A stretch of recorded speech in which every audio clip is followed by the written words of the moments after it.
Então, vamos lá, continuar os nossos estudos. Nós estamos aqui em O Livro dos Espíritos, e nós estamos na questão 385, estamos meio estacionados nessa questão, porque ela é extremamente importante. É da volta do espírito à vida corporal. É esse o tema que envolve todas essas questões. E a questão, a partir da questão 379, começa a falar da infância, sabe? Que é o período mais importante da encarnação. É a infância, porque é na infância que 50% da personalidade se forma. A personalidade, ela é a mistura ali da cultura, de informações, das influências das pessoas, tanto das pessoas de bem quanto não, a influência do meio, vai gerando uma personalidade. Então, essa personalidade, ela pode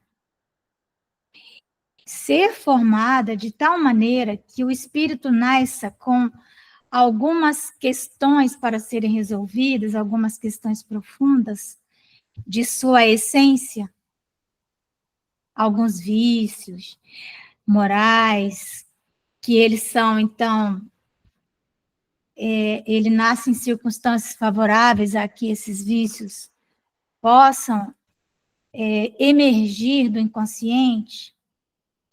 E, então, na infância, forma-se uma personalidade que ela vai poder conter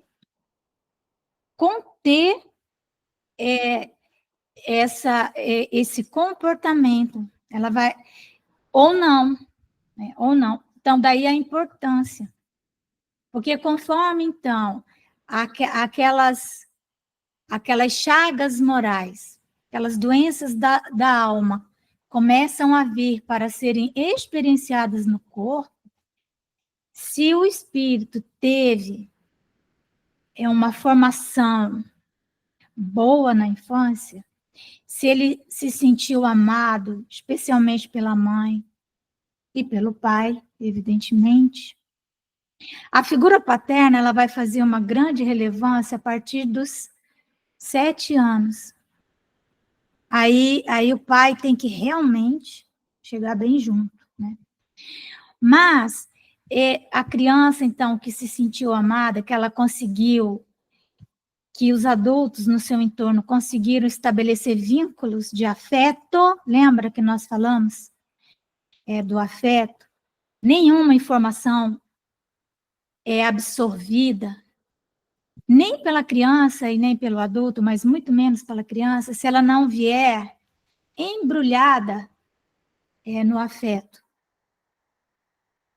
Tudo que se fale para uma criança que seja de uma forma pejorativa, sarcástica, grosseira, humilhante, qualquer informação que venha, por melhor que seja a informação, ela não vai absorver. Ela vai absorver do ponto de vista intelectual. Ela pode até mudar a forma de agir para sobreviver no meio, mudar a forma de agir para se livrar de punições. Mas isso não vai modificar nada nela, porque é uma informação que fica superficial, fica no intelecto. Ela não consegue adentrar centros, dimensões mais profundas do ser. E, ao contrário, as informações que elas vêm embrulhadas na violência, seja moral, seja física, as incoerências, né, elas criam uma barreira. Cria uma barreira. É provável que a criança desenvolva, então, ali, um muro para que aquilo realmente não entre dentro dela, certo? Então, vou colocar rapidamente aqui essa questão para nós lermos o Livro dos Espíritos, que eu acho que nós não a lemos na nossa última conversa, que é a questão 385. Então, aqui, Allan Kardec pergunta: o que motiva a mudança que se opera no caráter do indivíduo em certa idade, que ele já está falando já da pré-adolescência, especialmente ao sair da adolescência? É que o espírito se modifica? Aí ele diz assim, saindo da infância, né? É que o espírito retoma a natureza que lhe é própria e se mostra qual era. Ou seja, a essência vai comparecer. Aí, se a personalidade não foi bem formatada, o que é que vai aparecer, né? Não conheceis o que a inocência das crianças oculta. Não sabeis o que elas são, nem o que foram, nem o que serão. Contudo, afeição lhes tendes, as acariciais como se fossem parcelas de vós mesmos. E isso é o ideal, né? Deveria ser assim. A tal ponto que se considera o amor que uma mãe consagra a seus filhos como o maior amor que um ser possa votar a outro. Donde nasce o meigo afeto, a terna benevolência que mesmo os estranhos sentem por uma criança. Sabeis? Não. Pois bem, vou explicá-lo. As crianças são os seres que Deus manda a novas existências, para que não lhe possam imputar excessiva severidade, porque aí você ia destruir toda a possibilidade dela incorporar em si conceitos de civilidade, de urbanidade, de generosidade, fraternidade, né? Para não lhes imputar, né, excessiva severidade, dá-lhes ele, né, Deus, todos os aspectos da inocência. Ainda quando se trata de uma criança de maus pendores, cobrem-se-lhe as más ações com a capa da inconsciência. Porque justamente nesse período o espírito está inconsciente, então ele não faz nenhuma coisa nem outra. Pode ser mais birrento, mais isso, mais aquilo, né? Essa inocência não constitui superioridade real com relação ao que eram antes. Não. É a imagem do que deveriam ser. E se não o são, o consequente castigo exclusivamente sobre elas recai. Ou seja, somos herdeiros de nós mesmos, né? Uma criança é herdeira dela mesma. Ela não herdou isso do gene do pai dela. O pai dela pode ter um gene da pior espécie. Ela só vai desenvolver aquele gene. Ó, Jonatas. Oi, Johnny. Tudo bem, meu bonitinho? Então, ela só vai desenvolver aquele...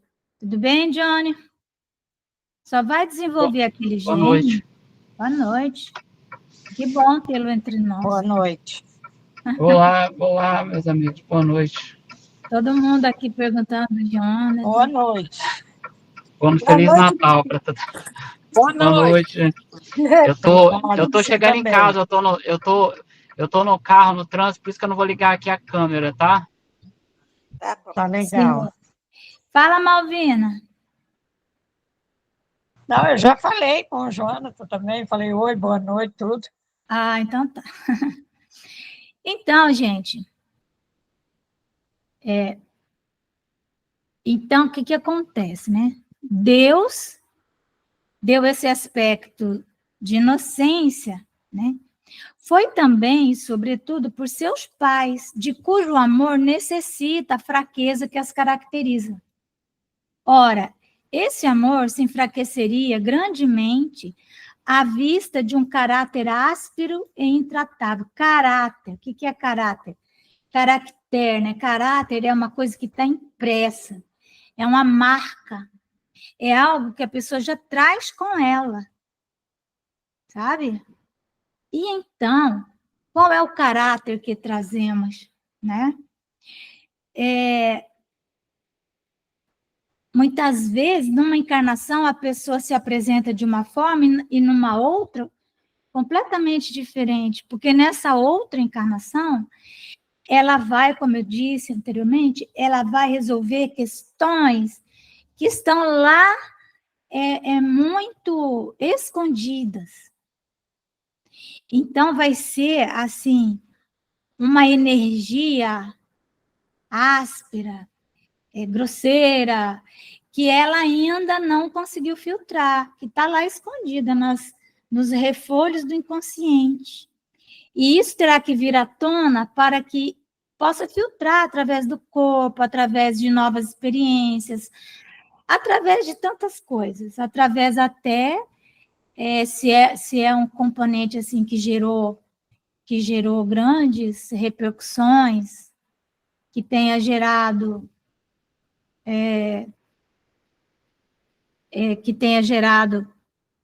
transtornos, responsabilidades, ela vai ter que reparar danos também, não é? Então, pode nascer aquela pessoa intratável. Na encarnação passada, ela não era intratável, nessa ela é. É porque ela está resolvendo outra questão, sabe? Interessante, né? Então aqui está dizendo o seguinte, né? O amor dos pais, se ele já mostrasse aquilo que ele veio tratar, né? Aquela doença que ele veio tratar nessa encarnação, os pais logo já aí, né?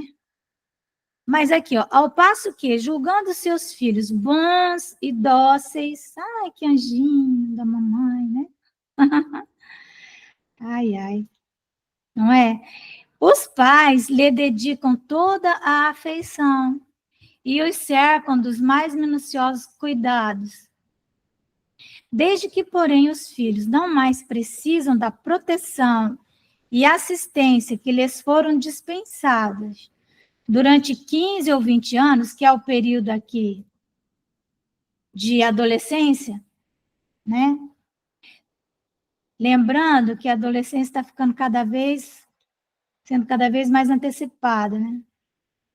Surge-lhes o caráter real e individual em toda a nudez. Então, é quando o espírito realmente toma conta de todos os seus órgãos e se recorda, entre aspas, de quem ele é, ou seja, de todas as suas... O seu caráter começa a querer romper as amarras que a personalidade lhe colocou, que o ambiente, a educação, sabe? Então, ele se mostra. Conservam-se bons se eram fundamentalmente bons. Se o caráter era bom, eles permanecem bons, porque a personalidade só vai se adaptar às circunstâncias daquilo que ele vai precisar realizar, né? Mas, em essência, ele já era uma pessoa boa, então... Mas sempre irisados de matizes que a primeira infância manteve ocultos. Então, sempre vai aparecer ali alguma coisinha que lá na infância não tinha, né? Como vedes, os processos de Deus são sempre os melhores. E quando se tem o coração puro, facilmente se lhes apreende a explicação. Com efeito, ponderai que nos vossos lares possivelmente nascem crianças cujos espíritos vêm de mundos onde contraíram hábitos diferentes dos vossos. E dizei-me como poderiam estar no vosso meio esses seres, trazendo paixões diversas das que nutris, inclinações, gostos inteiramente opostos aos vossos. Como poderiam enfileirar-se entre vós, senão como Deus o determinou? Isto é, passando pelo período da infância, né, pelo time, né, pelo tamiz da infância, nesta se vem confundir todas as ideias, todos os caracteres, ou seja, na infância está tudo misturado. É de vez em quando que ele mostra uma coisa aqui, outra lá, então o pai tem que estar atento para ir percebendo, né, o que é essência dele. Todas as variedades de seres gerados pela infinidade dos mundos em que medram as criaturas. Olha que raciocínio abrangente, né? E vós mesmos, ao morrerdes, vos achareis num estado que é uma espécie de infância entre novos irmãos. Ao volverdes, ou seja, ao retornardes à existência extraterrena, ignorareis os hábitos, os costumes, as relações que se observam nesse mundo, para vós novo. Manejareis com dificuldade uma linguagem que não estáis acostumado a falar, linguagem mais vivaz do que o é agora o vosso pensamento. Então, quando formos para o mundo espiritual, por mais idade que tenhamos, nós vamos chegar com uma mente infantil lá, porque não vamos conseguir, de imediato, nos comunicar adequadamente. A infância ainda tem outra utilidade. Os espíritos só entram na vida corporal para se aperfeiçoarem, para se melhorarem. A delicadeza da idade infantil os torna brandos, acessíveis aos conselhos da experiência e dos que devam fazê-los progredir. Então, é aqui, na infância, que ele é aquele barro mole, que a personalidade se forma. 50% é muita coisa. Aí, dos 7 aos 12, 30%. Dos 12 aos 18, 20%. 100% aos 18, acabou. Acabou, personalidade já foi. Nessa fase é que se lhes pode reformar os caracteres, reformar, porque caráter, como eu falei, marca. Aí que a personalidade entra para, sabe, segurar e reprimir os maus pendores, porque vai reprimindo, o que vai acontecendo? A pessoa, não, mas a pessoa está fazendo isso porque ela está sendo reprimida, mas ela vai modificando de fora para dentro. Um vício moral tenta sair, vem aquela orientação que ele teve do pai, da mãe, e ele vai segurando, e aos poucos aquela energia vai sendo filtrada e modificada, certo? E então ele vai se depurando, né? Porque depois dos 18 anos, quando já o barro endureceu, o que você vai fazer? Tal dever que Deus impôs aos pais, missão sagrada de que terão de dar contas. Assim, portanto, a infância não é só útil, necessária, indispensável, mas também consequência natural das leis que Deus estabeleceu e que regem o universo. Nós vamos conversar um pouquinho mais aí a respeito disso, porque se vocês estão lembrando, nós estávamos falando de que o fato de que nós temos que dar amor, que a criança é esse barro mole, tudo, e isso não significa que elas não devam ser corrigidas, não é? Que esses caracteres, né, essas marcas, quando eles se mostram, e agora cada vez está acontecendo mais cedo ainda, os pais e os educadores devem estar atentos para moldarem aquilo, né, para direcionarem. Mas a questão toda é que nós não aprendemos a fazer isso, não tem curso que ensine, né?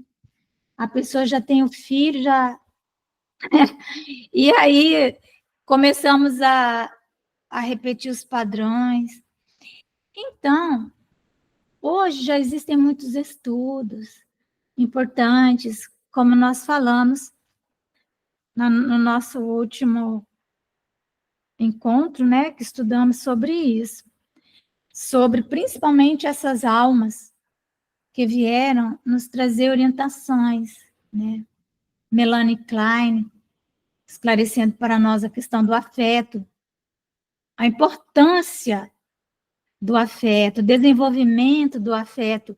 Temos que desenvolver afeto em nós de qualquer jeito para podermos ser afetuosos, porque qualquer coisa que formos passar, se não tiver ali afeto, aquilo não vai chegar.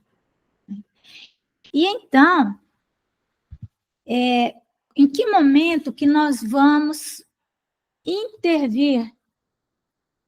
E como nós vamos intervir? Então, nós temos que ter esse cuidado, né? A Maria Montessori, ela trouxe uma pedagogia maravilhosa, em que uma criança tem que ser tratada como criança, então tudo tem que ser baixinho, né? Meus filhos meio que dormiam assim, eu botava os colchão no chão logo, porque daí ela mesma consegue puxar a sua cobertinha, arrumar a sua cama, sabe? Enfim, né? Então, mas tem aquele momento em que você tem que você tem que disciplinar a criança. Então, são chamados momentos críticos. Você não vai disciplinar uma criança no meio das pessoas, fora de hora, não vai fazer isso, porque isso vai humilhar, né? Então, também na hora que você está brincando com ela, está contando historinha, não é a hora. A não ser que seja aquela historinha que você já está contando com um objetivo lá na frente, já de resolver algo que aconteceu de manhã, aí você acha que não era adequado você chamar atenção ali, porque tinha gente, não sei o quê, e depois, mas você guarda quando chega de noite, a pessoa vai ler uma historinha e tal, e aborda a questão, né, de uma forma que aquilo a alma dela vai gravar. Então, é isso, né? Aí, essas condutas que nós vamos ter, inclusive, punição, né? Às vezes temos que punir uma criança. Só que quando nós falamos punir, a pessoa pensa logo em bater na criança, né? Mas não é isso. Punir é impor uma penalidade, não é? E quando que nós vamos impor uma penalidade? Quando aquele ser tem condições de compreender o que ela fez, e aquilo que ela fez está em desacordo com regras que ela já conhecia. Porque se você não conhece uma regra e você fere essa regra, você não pode ser responsabilizado. Você não sabia que aquilo era errado, que não podia fazer aquilo, certo? Então, não sabia, né? Aí você tem que aprender, pessoa, né? Aquele que é pai, aquele que é avô, prestar atenção que idade a criança tem e o que ela já pode entender. Quais são os estágios? Então, nós vimos, por exemplo, um bebezinho, ele não tem condição de entender nada, né? Até 1 ano e meio, ele é absolutamente curioso, e você não vai reprimir nada no bebê, absolutamente, porque se você reprimir a curiosidade dele, está destruindo ele lá na frente. Cada repressão nessa idade vai significar um oceano na idade adulta, sabe? Uma represa de um oceano. Quando ele começa a se movimentar, o que os psicólogos infantis, aqueles que têm uma visão, né, mais adequada e até espiritual, eles vão dizer o seguinte: é uma fase que os pais precisam sobreviver. Até de 1 ano e meio até 3 anos e meio, perto de 4 anos, a criança, ela é insuportável, porque, por essência, ela é negativa. Ela é um barro molezinho, o seu caráter está se mostrando ali quem ela é. Ela quer se libertar dos pais, mas, ao mesmo tempo, ela tem medo. Já viram que a criança desce do colo dos pais e sai? Aí, primeira né? Sustinho que ela leva, ela volta correndo. Não é? Não é assim? Ela volta correndo, se agarra na mãe e fica com raiva, porque... Ou então ele está começando a querer andar. Então ele fica no colo, mas ele quer descer, né? Mas aí a mãe não deixa, começa a falar, não, não, isso, aquilo, não. Ele enfia o dedo na tomada. A mãe bate na mão da criança. Gente, que loucura. Você tem que tampar a tomada. Isso que você tem que fazer. Tirar a tomada dali, botar no alto, né? A criança vai subir na mesa? Ela vai subir na mesa. Isso é inevitável. Como é que você vai fazer para ela não subir na mesa? Você tem que se virar, não é? Por quê? Porque ela quer liberdade. Ela quer enxergar o mundo do alto. Se ela sobe numa mesa e você fala pula, ela pula. Porque ela não tem noção de perigo. A criança nessa idade, ela não tem noção de perigo. Se tiver um abismo, ela vai indo. E não adianta bater nela.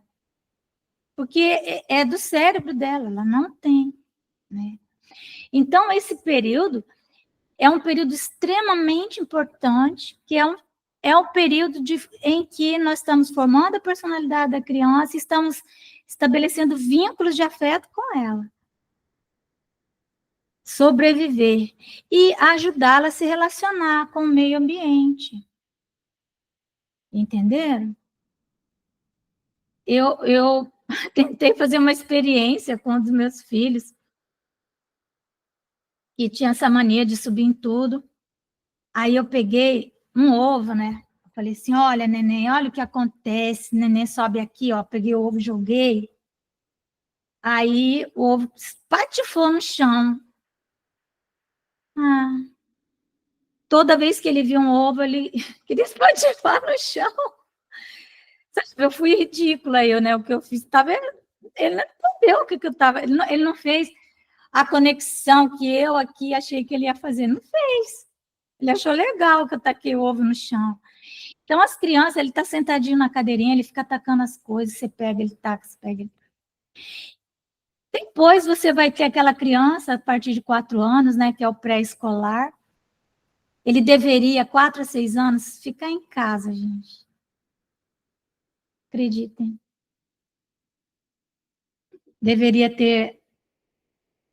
ficar em casa. Sabe? Mas eles não ficam. Eles já vão para a escolinha com 6 meses. Mas, enfim. Então, nessa idade, é a idade que os educadores, no caso, deveriam ser os pais, né, vão ajudá-la a ter iniciativa. Ela também vai competir muito com os pais, porque vai estar emergindo o seu caráter. Ele vai aparecer cada vez mais. Se for, por exemplo, na questão da sexualidade, né? Tem almas que são hipersexualizados desde cedo, e os pais podem tender a humilhar as crianças com relação a isso. Isso só vai piorar as coisas. Então, é o período, até 6 aninhos, que a criança se torna nosso amigo íntimo, ou se torna indiferente, ou se torna nosso inimigo. Certo? É um período que ele é extremamente influenciável, e daí o cuidado de saber qual é a escolinha que ele está indo, né? Então, de 7 a 11 anos e 11 meses até 12 anos, mais 30% da personalidade vai se formando. 30%, já foi 50, com 30, 80. Olha como é importante. E onde que ele estará? Ele estará na escola, sendo influenciado pelo ambiente. O caráter dele já terá aparecido. Já vai dar para saber. Sabe? Lembra? Depois de 7 anos, deixa de ser anjinho? É porque aí ele se mostra quem ele realmente é, né? E de 11 a 13, ele entra assim na pré-adolescência. Essa fase, a glândula pineal, gente, começa a desabrochar. Então, o pré-adolescente, 11 a 13, 14, ele estará se preparando para a sua maturidade sexual. E ele, então, vai entrar em muitos conflitos. Se não for estabelecida uma relação de muita proximidade, ele vai começar a esconder partes do corpo. O menino, a voz vai mudar, depois volta. É um período muito difícil. Ele começa a romper os laços familiares, porque ele já vai desejar viver mais em tribo. Ele já é mais tribal, né? Ao mesmo tempo que ele quer ficar na tribo, ele também precisa da segurança da família. Então, muitas punições que os pais dão aos pré-adolescentes, eles são meio incoerentes, eles geram grande conflito, né? Então, é um momento que, se você desenvolveu afeto, se ele é seu amigo, vai ser mais fácil, porque ele estará encarando a si mesmo, a sua realidade mais profunda. Por quê? Porque a glândula pineal está soltando os laços que estavam amarrando, que faziam, né, que tolhiam as lembranças de vidas anteriores. Ela começa a afrouxar e as memórias, as recordações, elas começam a vir. As dores da alma começam a descer também. Então, é um momento muito sério. Muitos conflitos inevitavelmente vão aparecer. É um ou outro adolescente que não vai ter isso. O diálogo tem que ser constante. E, principalmente, a vigilância, né? Observar as reações, né? E solidificar os laços. A partir dos 7 anos, a presença masculina é muito importante, fundamental. Até 7 anos, o feminino domina, prepondera, né? O menino fica na barra da saia da mãe. Depois disso, ele já reconhece o pai e ele já quer o pai, né? Por isso, as famílias que são saudáveis, né? Onde existe uma relação de papéis adequadas, em que o feminino desempenha seu papel de feminino, o masculino desempenha seu papel de masculino, né? É uma família saudável. Então, a chance de termos grandes problemas, ela é pequena, só se for realmente uma alma extremamente perturbada mesmo, ou que já vem com uma deficiência mental, alguma coisa assim. Fora isso, se houver a presença do pai nessa fase, porque é a fase em que o adolescente está voltado para o que nós chamamos o público, o feminino é no privado, é ali em casa, é com a mãe, é com a família. Mas o masculino então, ele já, a presença masculina enche a criança de segurança, o jovem, né, o pequeno jovem, o pré-adolescente. Então, ele não quer mais saber da mãe, né? É a hora que a mãe tem que saber que ela não é mais protagonista, ela já é coadjuvante. Ela tem que saber ceder o lugar para o masculino, tomar conta, mas o masculino também tem que tomar conta. Levar o filho para o público, mas do jeito certo. Não é aquele público depravado, imoral, né? Como se via nas gerações passadas, né? Então, Quando nós falamos também dessa questão, né, de punições, nós temos que entender que punir um filho é um meio eficaz para estabelecer limites, não é? A sociedade pune os seus membros quando eles não têm limites. Muitos têm que ficar na cadeia, tendo lá limites concretos, porque não tem noção abstrata de limite, não aprendeu o que é limite, então vai para a cadeia, porque lá ele vai aprender o que é limite, né? Concretamente. Mas então, estabelecer limites até onde você pode ir é fundamental. Para isso, é necessário aquilo que eu falei anteriormente. Sabemos qual a idade deste ser, qual é o grau de compreensão, porque às vezes é uma pessoa que já tem uma idade, mas não tem compreensão, né? E aí, perguntando, né, a si mesmo, o que essa criança é capaz de fazer? O que ela consegue fazer? Ela consegue arrumar a própria cama? Ela consegue? Então, vamos tornar isso uma tarefa prazerosa. Ela consegue lavar uma louça, fazer uma coisa ou outra. Então, agora eu vou falar da Júlia. Ela está aí, né? Então, a Júlia era muito pequenininha.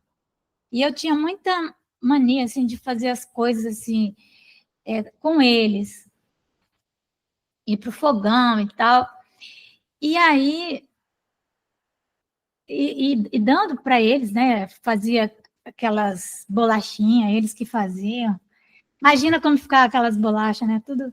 E aí assava e tal.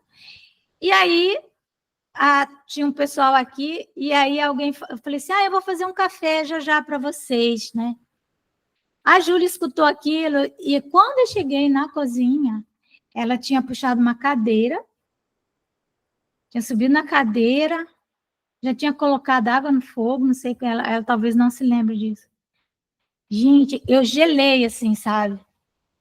E eu falei, se eu der um grito agora, é a pior coisa que eu vou fazer, né? Meu Deus do céu, entenderam? Então, é assim, né? Ela é capaz de fazer um café? Não, mas ela está querendo fazer um café. E aí, como é que eu faço? Não é? O que ela pode compreender? O que nós podemos exigir dessa criança? Não, fazer um café, não vou exigir, mas que ela dobre a sua roupinha, né? Então, quando você tem, né, uma família em que os papéis podem ser desempenhados corretamente, você vai ter espaços para que as coisas aconteçam, né? Quando é um pai ausente, uma mãe que tem que trabalhar fora para trazer comida, aí tem que orar muito e pedir muito ao guia espiritual de cada um para suprir as deficiências. Uma coisa é certa, nós temos que dar aos nossos filhos qualidade de tempo, não é quantidade, mas qualidade. Então, alguns estudos mostram que o mínimo que você tem que dar de qualidade para seu filho, qualquer idade que ele tenha, são 20 minutos diários. Então, de qualidade, com ele, em que ele é o protagonista. Então, eu me lembro que eu ficava contando, sabe? Assim, às vezes tinha que ir no supermercado, aí eu levava junto, sabe? Eu pensava, Senhor, será que você está contando os 20 minutos? Tinha que ser aula, levava junto, né? E assim ia, sabe? Mas muitos filhos, teve aqueles que não deu, sabe? É isso, né? Sempre temos que ficar orando, né? Então, essa questão de punir, nós só podemos punir alguém quando existe uma regra, essa regra foi estabelecida antes da ocorrência dos fatos, né? E a pessoa tem condição de compreender aquela regra. Não é isso? Porque e tem que ter acontecido uma falta real, né? Porque se você não pode exigir, igual eu falei, de uma criança de 3 anos, dar uma correção nela, se ela nem sabe o que é uma tomada, o que é energia elétrica, nada, né? E tem que haver, mais ainda, tem que ter coerência entre a falta que ela cometeu e a punição. Outra coisa, punição, depois que você falou que vai punir, você tem que punir. Sabe? Você não pode amolecer. Então, você tem que dar a punição que você vai dar conta de manter.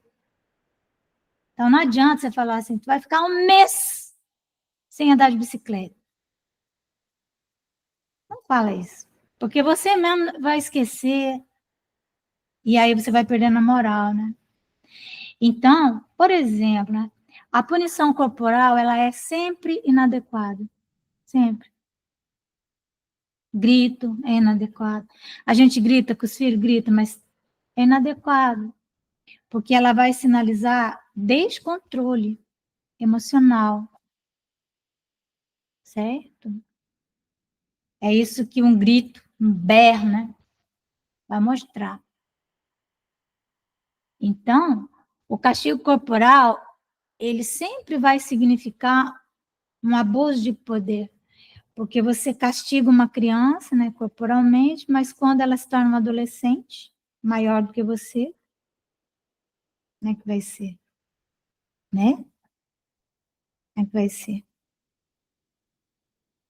Mas nós somos criados assim, né? Na base disso. Como resolver, né? Então, isso também, quando você tem o poder da força e você usa, você vai dizer para ela que quem tem o poder manda, não é? E você vai estar encorajando ela a fazer isso. Está certo, quando ela cresce, né? E um dos efeitos do castigo corporal, que é gravíssimo, é que a criança ela fica imune à dor. Imune.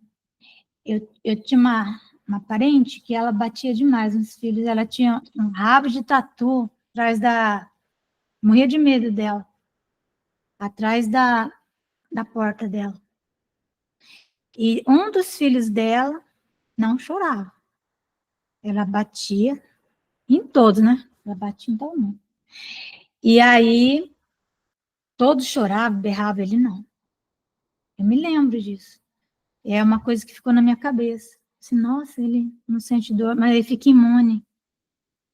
Ele sai de si. Então, é um perigo isso, porque também a violência, ela abre prematuramente arquivos. Também a pessoa que apanha demais, que sofre muita violência na infância, ele pode se tornar insensível à dor alheia, né? E aí, aquele espaço que você teria para desenvolver bom senso, moralidade, você perde totalmente. Doenças psíquicas na idade adulta. Então, quer dizer, às vezes você consegue conter a criança, né? Um comportamento adequado para o ambiente, mas você vai estar comprometendo muito esse futuro das crianças, desse jovem. Toda vez que acontece um castigo corporal, há um grande desgaste na relação, grande. Porque aquilo que deveria ser uma autoridade, né, pode mascarar um sadismo. Tem um tio meu que ele chegava, ai, gente, meu pai nesse ponto que nunca, tô com o dedinho, né, esse tio, ele chegava Também, não sei porque que ela falava aquelas coisas, ela ficava contando, e ele já ia assim, tirando a cinta, adorando aquele momento, sabe? Então, o que é isso? Isso é um sadismo, né? Um sadismo. Um outro bateu tanto no filho, tanto, e ele começou a bater, ele não conseguia parar mais. Existe esse tipo de coisa, né? Nós estudamos isso no direito, aquelas pessoas que elas começam uma coisa assim, elas não conseguem parar mais, sabe? Então, nem vale a pena. Mas, então, ele não conseguia parar, e foi horrível. A criança quase morreu. Parente meu também. Outra coisa, gente, é sarcasmo, né? Sarcasmo é quando você modifica, assim, teu rosto, né? Faz assim, mas você, hein? Não sei o que, sabe? Sarcasmo tem a ver com expressão facial. Isso não é bom também, né? Quando você fala, que beleza isso que você está fazendo, que coisa linda, né? Quer dizer, a criança, se for uma criança, ela não vai entender, porque é uma metáfora, uma ironia, o teu rosto não está... Porque ele fala, ai, que lindo, né? Aí condiz, mas no sarcasmo você fala, ei, que é isso? Que beleza que você está fazendo, né? Quantas mães fazemos isso, né? Fizemos já. Então, isso é um sarcasmo, isso é uma incoerência. A mente dele fica truncada, né? Então, o sarcasmo, ele só destrói e ele não constrói nada, ele é ineficaz. Então, primeira coisa, gente, selecionar conflito. Porque se você conflitar por qualquer coisa, quando chega uma coisa realmente séria, você já gastou toda a sua energia. E aí você vai deixando passar, né? Então, realmente, esse período é muito importante. É por isso, então, que Deus teve todo esse cuidado de nos dar esse espaço. A questão toda é que nós estamos vivendo um tempo, não é? Em que a vida em família, ela está tão urbana, né? Tão urbanizada, as pessoas estão tão sem rede de apoio. Não tem rede de apoio. No feudalismo tinha, né, rede de apoio, tinha um senhor feudal, se morresse pai, mãe, aquela criança era absorvida ali na família. Mas hoje não, hoje a família não tem rede de apoio, né? As redes de apoio, elas são do Estado. Quando tem, a maioria das cidades não tem. Então, nós começamos a viver esse caos que nós estamos vivendo, né? Precisamos pensar e orar para que possamos mudar esse cenário, não é? Em que criança possa ser criança durante toda a sua infância e ela não seja tão obrigada a absorver tanta coisa, né? E aquilo que é realmente o importante ficar de fora. Enfim, né? É por isso que, para isso que lutamos, para isso que oramos. E é isso, meus amores. Ninguém vai falar nada.